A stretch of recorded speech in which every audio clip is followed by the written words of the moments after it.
Hello friends good morning. आज 18 जनवरी शनिवार 10टी गुरुत्वपूर्ण बड़ खबर उपर आसंत नजर पकाइबा।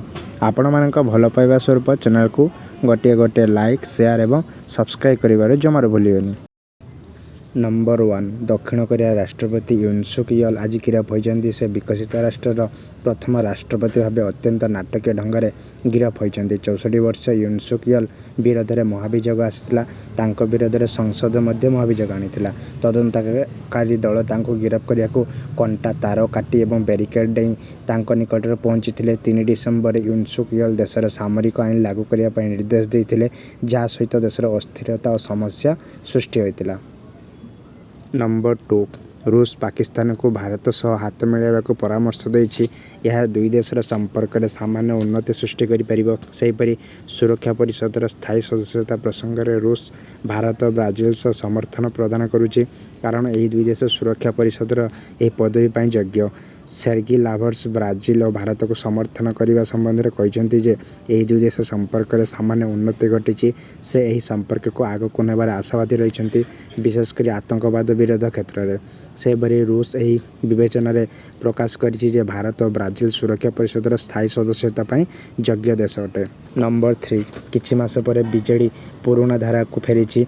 नवीन निवास एवं नवीन दरबार प्रस्तुति चालू ना। पूर्वपरी भाव में भिके पांडियान दरबार कलेनी। बीजेडी सांगठनिक कार्य विषय से नेता मानक सह आलोचना करुछन्ति। नेता मानकर लिखित प्रस्ताव रखा जायछि। एही समस्त घटना लुचाई रखा जाय नै, बरं समस्त सामना यह चली। ये सबू देखि छामुआ नेता और कर्मी चिंतित होइछन्ति। स्थिति धीरे धीरे गंभीर रूप नेबाकु जाउछि। आगकु यह विस्फोरक परिस्थिति सृष्टि करि पारिबारि चर्चार विषय पलटिछि।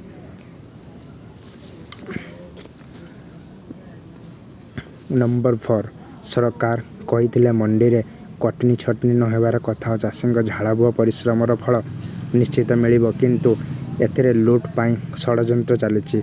यह सृष्टि करा जिबा दरकार जे कृषक धान एफकेयू होई नथिबा एवं क्विंटाल प्रति 93 टंका रे लुटि निया जाउछि। एही परिस्थिति अवस्था मान्य सरकार नीति रे सार्वजनिक उद्धार हेबा दरकार और चाषींकर न्याय सुरक्षित हेबा पई जरूरी अटे। नंबर 5 यही घटना संपर्क में दिवंगत तत्कालीन स्वास्थ्य मंत्री नव दास हत्याकांड सीबीआई तदंत दाबी करछन्ति। तांको झियो दीपाली दास एवं पुओ विशाल दास से माने कहते ये हत्याकांड नहीं अनेक अभियोग करछन्ति, किंतु सेतरे किछि पूर्णछेद पड़ी नाही। दीपाली दास सही समय कहते जे नव दास हत्या मामले रे क्राइम ब्रांच तदंत कर जो गोपाल दास को केवल गिरफ्त करी काम सारी देथिला, किंतु तांकर अभियोग रही बापा को गोपाल जरिया रे हत्या करा जायछि। एही प्रसंग में विशाल दासंकर सीबीआई तदंत दाबी पुणी थरे शीर्षक रे आसिछि। यह स्पष्ट करे जे तदंत संपृक्त क्षेत्र में अंतिम सत्य खोजिबा पई एही अभियोग सूत्र तदंत आवश्यकता रही। नंबर 6 ओडिशा रे विश्वविद्यालय स्तर में लागू हेबो जातीय शिक्षा नीति बा NEP 2020। एने विद्यालय और गणशिक्षा विभाग पक्षर आज विधिबद्ध विज्ञप्ति प्रकाश पाई। शिक्षा व्यवस्था को सुदृढ़ करने सह आंचलिक विषय वस्तु को विचार को नहीं पाठ्यक्रम प्रस्तुति करा विज्ञप्ति दर्शाई। तेबे केबेठारु NEP कार्यकारी हेबो से नहीं विज्ञप्ति किसी स्पष्ट करा जाय नाही। जेतेबेले कि आउ 2 मास पर नूतन शिक्षा वर्ष आरंभ हेबाकु जाउछि, सरकार यह पर स्पष्ट करंतु बोली जनसाधारण में चर्चा पलटिछि।